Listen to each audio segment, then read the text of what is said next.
So today's topic very important అండి. మొదటి నుంచి చివరి దాకా చూడండి. ఏంటంటే మనం ఇన్వెస్ట్ చేసుకునేటప్పుడు ఏం పారామీటర్స్ కన్సిడర్ చేస్తాం. బేసికల్‌గా ఇప్పుడు లేటెస్ట్ ఇన్‌ఫ్రాస్ట్రక్చర్ మాట్లాడుతున్నాం.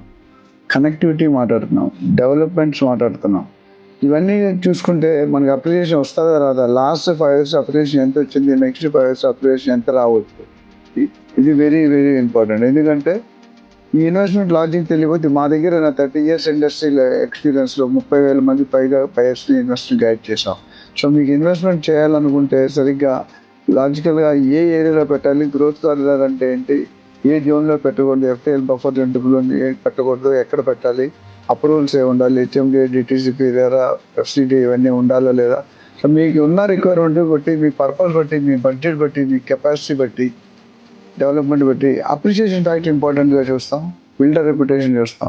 ఇవన్నీ చూసి 1-to-1 మాట్లాడిన తర్వాత మీకు అప్రోప్రియేట్ సొల్యూషన్ ఇచ్చి మంచి ప్రాపర్టీ అతి తక్కువ టైంలో ఎక్కువ లాభాలు వచ్చేటట్టు గైడ్ చేస్తాం.